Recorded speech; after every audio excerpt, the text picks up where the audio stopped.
कल all of us received हमारा 12th का result and I am making this video to share my result with you. अब मतलब इस चीज़ से तो मुझे बहुत फ्रस्ट्रेशन है कि हम लोग का एजुकेशन सिस्टम बहुत बड़ा फेलियर है, क्योंकि सारे एक्सपेरिमेंट मतलब अगर तुम सही से कंप्यूटर चेकिंग नहीं कर सकते हो तो तुमने उसको इम्प्लीमेंट ही क्यों किया।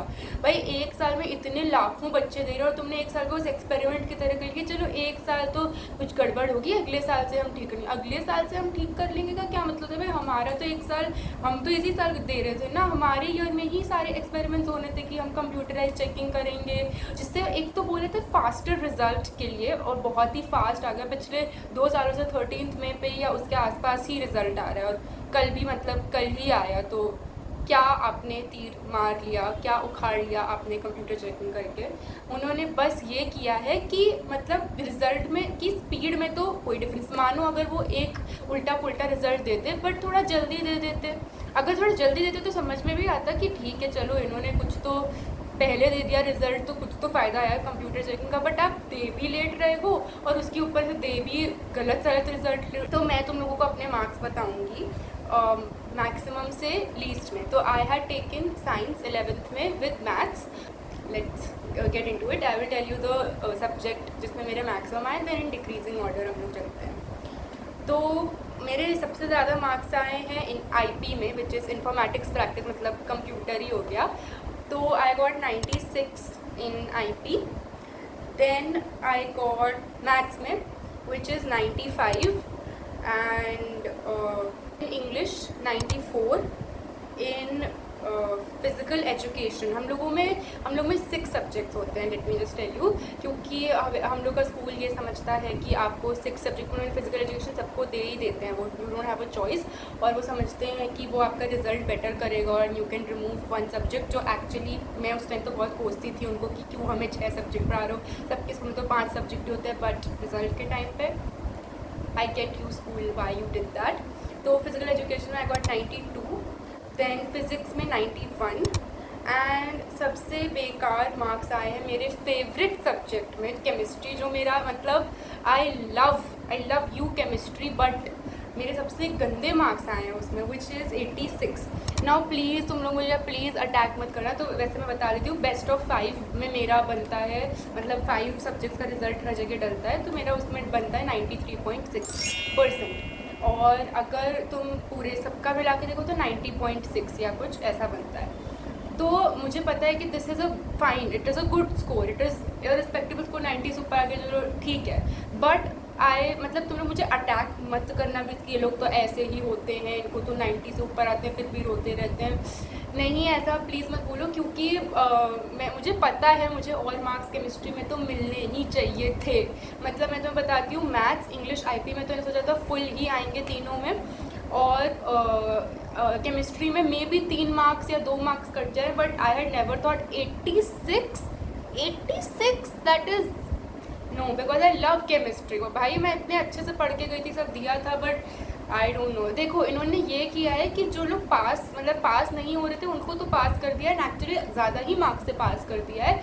बट जो लोग पता नहीं जो लोग एक नॉर्मल स्कोर ला रहे थे, जितना वो लोग एक्सपेक्ट करते थे, मतलब मैंने इतने लोगों से बात करी अपने फ्रेंड्स वगैरह से, nobody has gotten the score which they expected कि जितना मिलेगा। साइंस में मैं बात कर रही हूँ, मतलब मेरे दोस्त उसमें है, तो फिर मैंने उनसे ही पूछा था। केमिस्ट्री से तो मैं बहुत शॉक्ड थी एक्चुअली कि मुझे इतने कम क्यों आए। And I tell you another thing कि हम लोगों के जो मैथ्स के सेक्शन में साइंस में हाईएस्ट है 93.8, और वो उस लड़के का आया है जिसका लिटरली जेई मेंस में फर्स्ट अटेम्प्ट में 98.3 परसेंटाइल आया था। भाई उस बंदे का तो 95 से ऊपर आना ही था, मेरा भी 95 से ऊपर आता है, trust my self this much.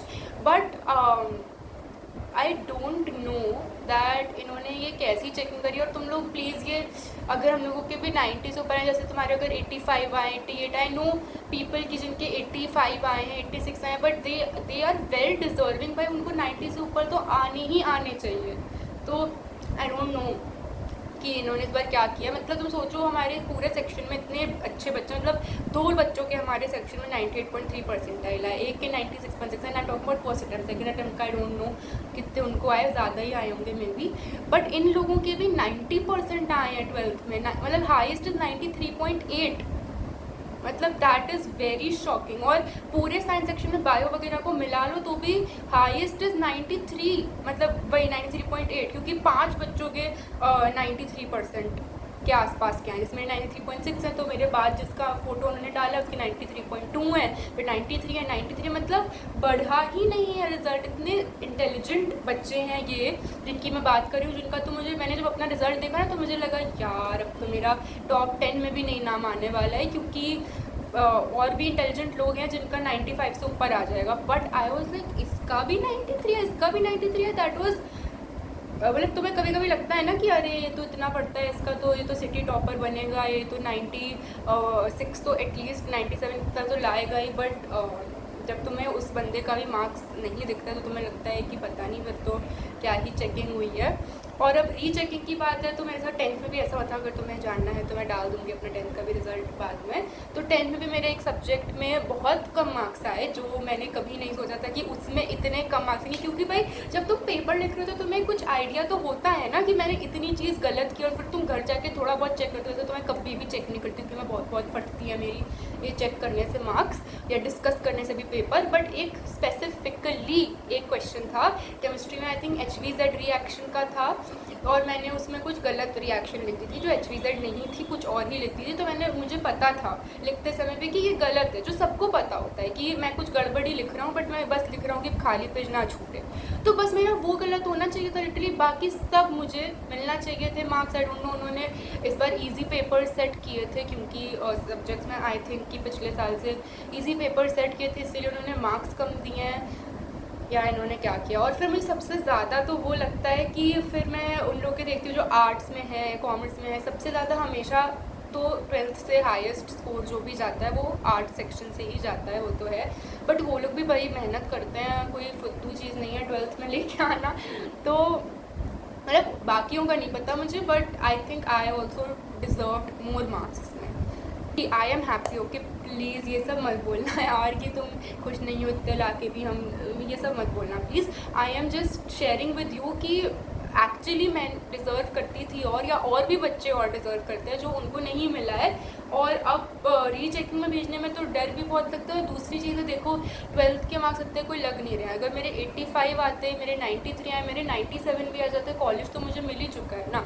तो अब इसके मार्क्स मैं कहाँ लगाऊंगी, तो ये सबको बताने में ही काम आते हैं। और 10th में भी मैंने यही सोचा था कि मैं उस सब्जेक्ट का रीचेकिंग के लिए भेजूँ कि ना भेजूँ, क्योंकि ये बोर्ड के मार्क्स काम कब आते हैं, जब तुम सबको बता रहे हो। तो ये हर जगह से फ़ोन आ रहा है, फ़ोन आया, फिर सारी टीचर्स का फ़ोन आया, फिर सारे जो भी मेरे घर पे कुछ गेस्ट आए हुए हैं वो भी सब बोलने लग गए, मेरी ग्रैंड मदर, सब लोग कि क्या रिज़ल्ट आया, क्या रिज़ल्ट आया, क्या रिज़ल्ट आया। तो उन लोगों को बताने के लिए ये रिज़ल्ट बस लगता है, और कहीं तो लगता नहीं है। और फिर पता चले रीचेकिंग के चक्कर में मार्क्स कम ही और आ जाएँ, और उसके बाद तुम समझो मेरा 1 महीने बाद अगर रीचेक होकर पेपर आए, मेरा 95% निकल जाए, मैं किसको बताती फिरूँगी, अरे सुनो तो मैंने तुम्हें बताया था मेरा 93.6 है, नहीं मेरा 95% है, मैंने रीचेक करवा लिया।